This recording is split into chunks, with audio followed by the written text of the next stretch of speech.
இயேசுவுக்கு புகழ், இயேசுவுக்கு நன்றி, மரியே வாழ்க. கிறிஸ்துவின் திருவுடல் திரு ரத்த பெருவிழா ஜூன் 2ஆம் தேதி ஞாயிற்றுக்கிழமை. இது ஒரு மிகப்பெரிய ஒரு உன்னதமான தியான சிந்தனை. திருவுடல் திரு ரத்தம் என்பது என்னுடைய உடலோ என்னுடைய இரத்தமோ கிடையாது, அல்லது நம்முடைய உடலோ நம்முடைய இரத்தத்தை பற்றி நாம் தியானிக்கல. மாறாக திரு அவையின் மைய கதாநாயகனாக இருக்கின்ற ஆண்டவர் இயேசு கிறிஸ்துனுடைய திருவுடல் திரு ரத்தத்தை பற்றி, உயிரோடு உயிரளிக்கக்கூடிய ஆன்மாவிற்கும் உடலுக்கும் ஊட்டச்சத்தாக இருக்கக்கூடிய பல எண்ணற்ற புதுமைகளை உலகமெங்கும் செய்து கொண்டிருக்கின்ற நற்கருணையை பற்றி நாம் இந்த நாளிலே தியானித்திருக்கின்றோம். இந்த நற்கருணை பக்தியானது எல்லா கத்தோலிக்க கிறிஸ்தவருக்கும் உண்மையிலேயே இருக்கிறதா? உண்மையான விசுவாசத்தோடு நான் நற்கருணை என்னுடைய கரத்தில் வாங்குகின்றேனா? உண்மையான விசுவாசத்தோடு திருப்பலியை உருவாக இருந்து நான் நிறைவேற்றுகிறேனா? அந்த அப்பத்திலே அந்த ரசத்திலே ஆண்டவர் இயேசு கிறிஸ்து முழுமையாக உண்மையாக எழுந்தருளி வருகின்றாரா?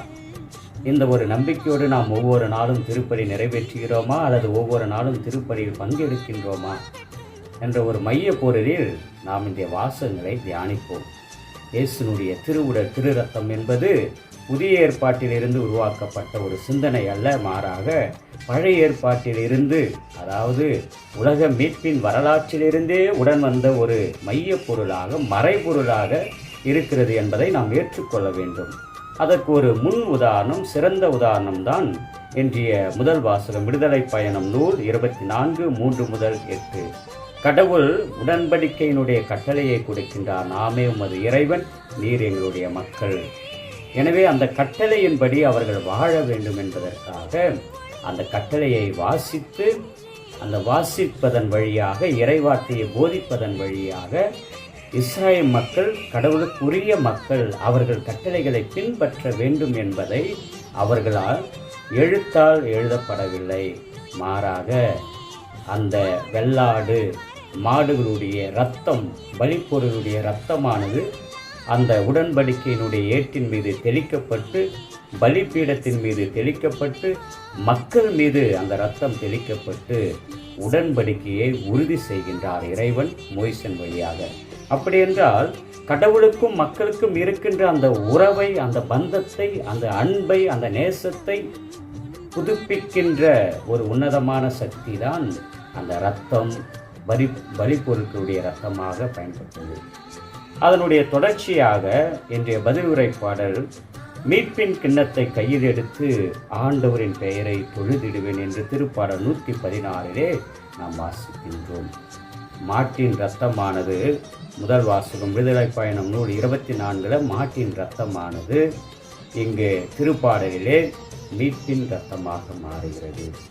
மீட்பின் இரத்தம் என்பது பாவத்தை கழுவுகின்ற இரத்தமாக, எப்படி இயேசுனுடைய இரத்தம் பாவத்தை கழுவுகின்ற ஒரு இரத்தமாக மாறுகிறது என்பதை இன்றைய 2ஆம் வாசகம் எபிரேயர் 9ஆம் அதிகாரம் 11-15 பவுலடியார் மிக அழகாக சொல்கின்றார்.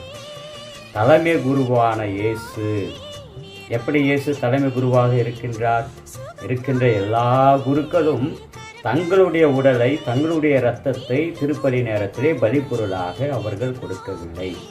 மாறாக தலைமை குருவான இயேசுனுடைய உடலையும் இயேசுனுடைய இரத்தத்தையும் பலிப்பிடத்திலே அவர்கள் காணிக்கையாக ஒப்பு கொடுத்து திருவிருந்தின் வழியாக எல்லா இறை மக்களுக்கும் பகிர்ந்து கொடுக்கிறார்கள். அதனால தான் குருக்களுக்கெல்லாம் குரு ஆண்டவர் இயேசு கிறிஸ்து தலைமை குரு. இந்த தலைமை குரு என்ன செய்கிறார்? பழைய ஏற்பாட்டிலே மாடுகளின் இரத்தத்தை பலிப்பொருளாக பயன்படுத்தினார்கள். அதே போல வெள்ளாடு கிடாயினுடைய இரத்தத்தை அவர்கள் பலிப்பொருளாக பயன்படுத்தினார்கள். மக்கள் மீது தெளித்து அவருடைய பாவத்தை கழுவினார்கள்.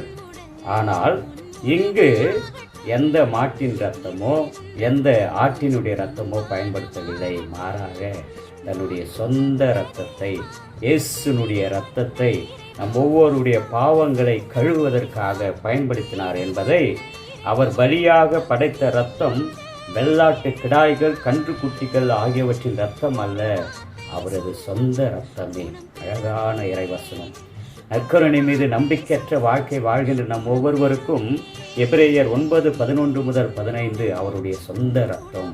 ஒவ்வொரு திருப்பலியிலும் இயேசுனுடைய சொந்த இரத்தத்தை நாம் பகிர்ந்து வாழ்கிறோம், பருகுகிறோம். இயேசுனுடைய சொந்த இரத்தம், இயேசுனுடைய சொந்த திருவுடல். நாம் அன்புமிகு இறை மக்களே, அந்த சொந்த திருவுடலை, திரு இரத்தத்தை நமக்கு ஒரு விலையுயர்ந்த பரிசாக, யாருக்கும் கிடைக்காத ஒரு அருமருந்தாக இறுதி ராவுணவிலே ஆண்டவர் இயேசு கிறிஸ்து அப்பத்தை கையில் எடுத்து, கிண்ணத்தை கையில் எடுத்து, தந்தையாம் கடவுளுக்கு காணிக்கையாக அர்ப்பணித்து இங்கு நமக்கு வழங்குகின்றார் என்பதை தான் இன்றைய நற்செய்தி மார்க் 14:12-26 நமக்கு தெளிவுபடுத்துகிறது. தொடக்கத்திலே ஆடு மாடுகளுடைய இரத்தம் பலிபீடத்திற்கு பயன்படுத்தப்பட்டது, பாவத்தை கழுவதற்கு அடையாளமாக பயன்படுத்தப்பட்டது. இறுதியாக ஆண்டவர் இயேசு கிறிஸ்துவினுடைய திருவுடல் திரு இரத்தமே நம்மை புனிதமாக்குகின்ற ஒரு உன்னதமான அருமருந்தாக மாறியிருக்கிறது. இதை எதை குறிக்கிறது என்றால், இயேசுனுடைய திருவுடல் திரு இரத்தத்தை நாம் வாங்கும் பொழுது ஒருவர் எனக்காக தன்னுடைய உயிரையே கொடுத்து என்னை ஒவ்வொரு நாளும் அன்பு செய்கிறார் என்பதை நாம் நம்ப வேண்டும். அப்படி ஆண்டவர் உண்மையிலேயே இந்த திருவுடல் திரு இரத்தத்தின் வழியாக என்னுடைய உள்ளத்தில் வருகிறார் என்றால், நான் எந்த அளவிற்கு பக்தியோடு திருப்பலியில் பங்கெடுக்க வேண்டும், என்னுடைய பிள்ளைகளை எந்த அளவிற்கு திருப்பலியில் பங்கெடுக்க நான் உற்சாகப்படுத்த வேண்டும். வாரம் முழுவதும் திருப்பலிக்கு செல்லாவிட்டாலும் ஞாயிற்றுக்கிழமை ஒரு நாள் நாம் திருப்பலிக்கு செல்லும் பொழுது பக்தியோடு திருப்பலியில் பங்கெடுத்து ஆண்டவருடைய திருவுடல் திரு இரத்தத்தை நான் பக்தியோடு நம்பிக்கையோடு பெற்று நலமடைகிறேனா என்று நாம் விசுவசிக்க வேண்டும். திருவிருந்து ஒவ்வொரு நாளும் நாம் பெறும்பொழுது, இயேசுனுடைய உடலையும் இரத்தத்தையும் நாம் பெறும்பொழுது கடவுள் நம் உள்ளத்தில் எழுந்து வருகின்றார். அவரிடம் பேசுகின்றோமா? அவரிடம் வேண்டுகிறோமா? அவரிடம் ஜெபிக்கின்றோமா? அவருக்கு நன்றி கூறுகிறோமா? இயேசுனுடைய உடல் இரத்தம் என்பது ஏதோ ஒரு பொருள் அல்ல, அது ஒரு மறைபொருள், உயிர் பொருள். கத்தோலிக்க கிறிஸ்துவத்தினுடைய உயிர் பொருள். இந்த இயேசுனுடைய திருவுடல் திரு இரத்தத்தை விசுவசிப்போம். ஆண்டவருடைய திருவுடல் திரு இரத்தத்தின் வழியாக உயிரோட்டம் பெறுவோம். விசுவாசத்தில் வளர்ச்சி அடைந்து வாழ்வோம். ஆமென். என்றும் வாழும் எல்லாமல்ல இறைவா, நற்கருணையின் மீது நாங்கள் ஆழ்ந்த பக்தி கொண்டு என்னாலும் விசுவாசத்தோடு திருப்பலி நேரத்திலும், கோயிலில் இருக்கின்ற நேரத்திலும், கோயில் காரியங்களில், கோயிலுக்கு உள்ளே சென்றவுடன் அங்கே நற்கருணை ஆண்டவரை பார்த்து தலை வணங்கவும், கோயிலில் உள்ளே இருக்கும் பொழுது பேசாமல் நற்கருணை ஆண்டவரோடு பக்தியோடு இருக்கவும், நற்கருணை எமது கரங்களில் பெற்றுக்கொள்ளும் பொழுது பக்தியோடு பெற்றுக்கொண்டு இறை விசுவாசத்தோடு நாங்கள் அவற்றை உண்டு மகிழவும், ஆசீர்வதிக்கப்படவும், நோய் நொடிகள் குணமாக்கப்படவும் எங்களை ஆசீர்வதிப்பீராக. ஆமென். இயேசுவுக்கு புகழ், இயேசுவுக்கு நன்றி. மரியே வாழ்க.